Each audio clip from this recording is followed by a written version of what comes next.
magazine called The Household Words and another one called All Year Round. And their Christmas editions always featured ghost stories that he wrote, and his protege, which I love to say that word, I feel fancy. His protege's name was Wilkie Collins. And what people did, like in Christmas Eve and during the Christmas time, they would sit around the fire and share ghost stories. And they loved it because these magazines, and not just him, not just Dickens, other people had. I'm sorry. Margaret's got a drink falling out of her face. It was the last drop, and I missed.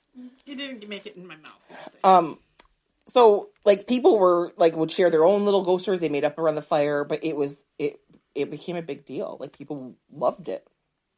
And of course, other authors picked up on that trend, and there was more like magazines put out during the winter months about ghosts and things, and so it became a big trend in England. At the end of the 19th century, ghosts were basically all over the place. People were obsessed with ghosts. So the ghost stories around Christmas even extended further throughout the year.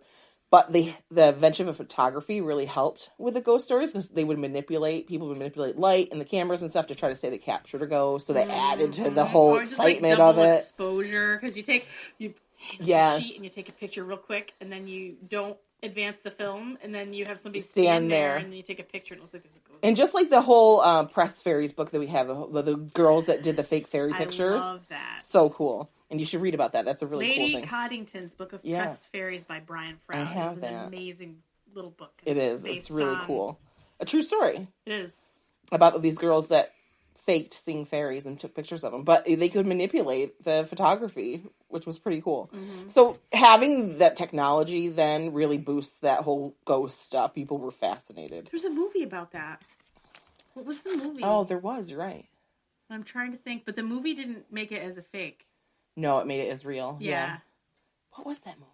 That was a good movie. I can't remember. It was from the 90s. It came out. Mm-hmm. Yeah, it's right about the time that we were read about it, and we're like, "Ooh, that's so cool." I was gonna get one of those press fairies in that book. One of the drawings. I was gonna get tattooed on my butt. Are you? On the back of my leg. So you sat on it? It looked like I sat on a fairy and smushed it. The book, though, the art is amazing, and it looks like somebody caught fairies in a book and smushed them. So when you're looking through it, it's all like smushed fairies, and they're all just making funny faces and stuff. It's amazing. It's great. And at the time when this was happening, Santa, and I even think today a little bit in Europe area, which we already know about the things we talked about before, about the traditions in Europe and how horrifying they are at Christmas time. Santa was more sinister during Victoria era. He accompanied they tied him in with Krampus, the whole Krampus thing. They were talking about that because that was just creepy and awful. And let's make our children traumatized. We won't go back to Iceland. We'll let Iceland where it is. And he would always be depicted as slinking around children in pictures and looking menacing in the windows and just being really creepy. And they loved it. The creepier the better. Let's make Santa horrifying. Where in the U.S., he's more jolly and happy. He wasn't. Red cheeked with a bowl full of jelly. His laughed with a bowl full of jelly. In England, that wasn't the case. He was creepy, and he's going to come and have Krampus with him, and it's going to be scary. Yeah. So those pictures that were old of people with Santa. Yeah. That's terrifying. That's nightmarish. Nightmare material.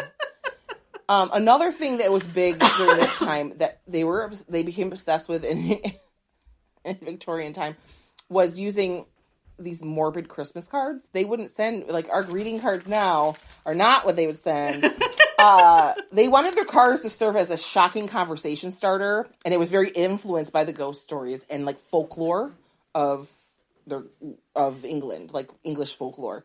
There were murdering frogs that were mugging other amphibians. There were anthropomorphic insects, so they were man's head and a cockroach's body. That said, God. They had ones with dead robins in them. Just weird. I will share pictures of just weird things, and I'm like, why? Why would that make you want to, I don't understand. What screams Christmas here? I don't get it. I can't even put my brain around what would make anyone, I have this thing where I hate taking like an animal or bug or anything like that and making it human, like, it horrifies me. I don't like that either. Like those cat head things that people walk, they look like a real cat head. And... How about the play cats and the people are in a cat suit? No. Dancing around in a cat leotard. I can't watch that.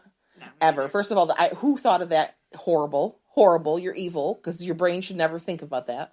And I can't handle anything. If you humanize an animal, like, I'm okay with animals talking in like cartoons and stuff. That doesn't bother me. But if it looks real, oh, you know what's funny? I remember in junior high and stuff, singing a lot of those songs from Cats in chorus in school. Like, yeah. Memories was like the song everybody sang. Yeah. And then when I found out what it was from, I was like, oh, that's creepy. I don't like that. Kind of terrifying. I don't know how I feel about this.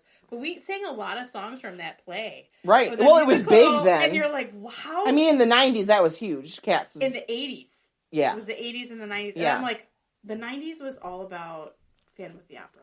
I was just going to say that. I had Cats stuff in my mouth. Was what was before. I'm like, Phantom of the Opera's way better. Oh, so good. The thought, how did Cats become as big as it was? It was terrifying. And then they did the movie recently. I can't. And that flopped, apparently. And I was like, I have no... And first of all, I'm not going to go watch some human cats. It's not the 80s anymore.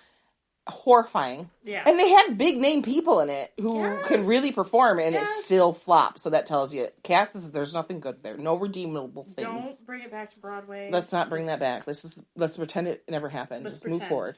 Let's move past Cats and never do it. Music is? No. When it's a bunch of weird human cat people dancing around. I don't care about the play of Cats, and I get there was a whole story behind it, but they're still cats, okay? And that's stupid. It's just like that Christmas song that I hate. There won't be snow in Africa this Christmas. Oh, I hate that song. It's stupid. Do they even know it's Christmas? No, they don't care if it's Christmas or not, you idiot. They're starving. They're starving to death. And I get, it was to get money for them. I don't care. The song's dumb. The song is dumb. In an inspired We Are the World. Well, We Are the World was better. It was. It was different. It wasn't stupid. It was the dumbest lyrics I've ever heard in a song. It's really what it is. It's the lyrics we had We Are the World on record. I know, so did we. I loved it. We listened to it all the time. And we would pretend we were them. With the headphones. We put the headphones on. Yeah. We put our hand in our ear. And we were singing it. I'm acting it out. You can't see me, but I'm acting it right now. I remember, we're way off topic, but sitting down here listening. I bet my parents still have that John Denver Christmas Together with the Muppets record. I love that. I bet they still have it. He had the top hat on. Yes. Yeah, so good. So good. Love John Denver. And we used to listen to the Muppet movie record down here because you had it. Mm-hmm. And we would listen to Chipmunk Punk and Chipmunk Country. And Mini Pops. And Annie. Oh, yeah. And we'd act out Annie. And I would be Annie and Margaret had to be the dog. Always. Even though I'm like, I'm supposed to be Annie because I have red curly hair. And I was like, it's my record. It's my house. So I'm going to be Annie. And I would just be like, okay. And then Renee was always Molly. Always. And then we would act out the Cabbage Patch Kid record. Mm. Yeah. Otis Lee. No one will get that reference because they probably have never heard that because it's very rare. But we listened to that record. I loved it. Oh, cabbages, yum, yum, yum. Cabbages, give me some. It's like stuck in there. I cannot remember what I did yesterday, but I can sing you a Cabbage Patch Kid album I heard when I was 7. Like 5 million times. Yeah, that's true. We would just listen to it over and over and over. We loved it. We would listen to it, and we'd flip it over and we'd listen to it, and then we'd flip it over and listen to it. And we just like all day. We loved it. All day. It was good stuff. But we acted it out too, so it was we would perform. We turned it. It was performance art. We did a lot of performances when we were young. And you had that rug in your room. And we would run around it and spin. It would like move and we'd fall. What is wrong with us? And we would have to rescue Renee, and she'd be in the closet. In your room. Stick her in the closet. You're in a cave. You're gonna come find you. People are gonna hate this episode. Like, what the hell are these weapons talking about? Reminiscing about things we don't even know what they're talking about. Okay, so that's fine. What did we say last? I can't even remember. I don't even know. Oh, we were talking about the horrifying Christmas cards and the animal.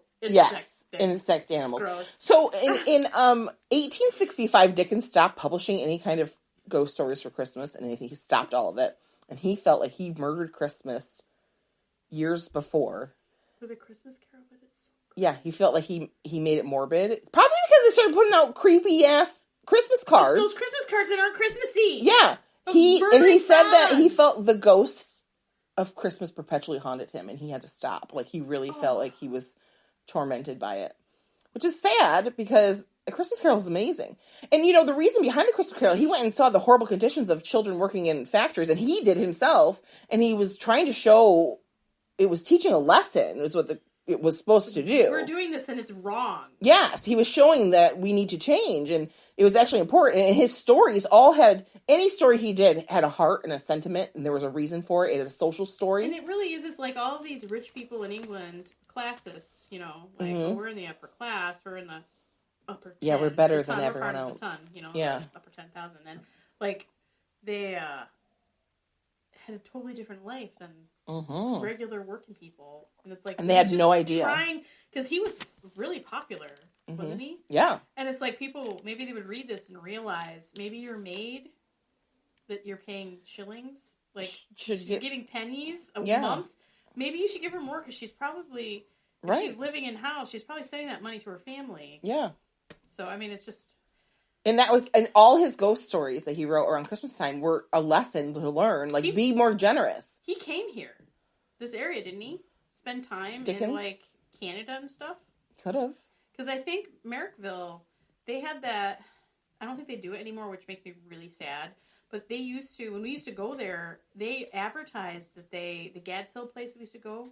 That he stayed there? It was modeled after him, and every year, like, you'd go there and it was supposed to be, like, fare that Dickens would eat. Oh. Things like, they had, like, peasant. It's like phyllo dough with, like, lentils and stuff in it. Right. But they had all these different things to eat at this restaurant. And at Christmas time, you could go and pay for a ticket and sit and eat. And while people in period dress walked around and redid the Christmas Carol.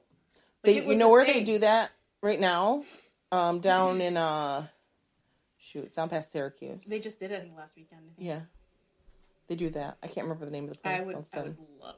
It'd be so fun. Go there. I want to wear a top hat. You're going to wear a top hat? I am. You should. I want to wear a top hat because they look. And a long scarf. Yes. And, like, a coat. Yeah. An overcoat, a long coat. Yes. With the big scarf and the top hat. So other people tried to fill the void that Dickens left, but their stories were just basically to scare people. There was no underlying social storyline or sentiment or, like, trying to teach a lesson. It was just shock value. Which, you know, whatever. I like a little shock value too, but his stories scared you to do the right thing, and there was a reason for it. The Victorians had some other weird things that they like to do, and I just found a few that were interesting. They had this thing called Snapdragon. It was a game they played around Christmas.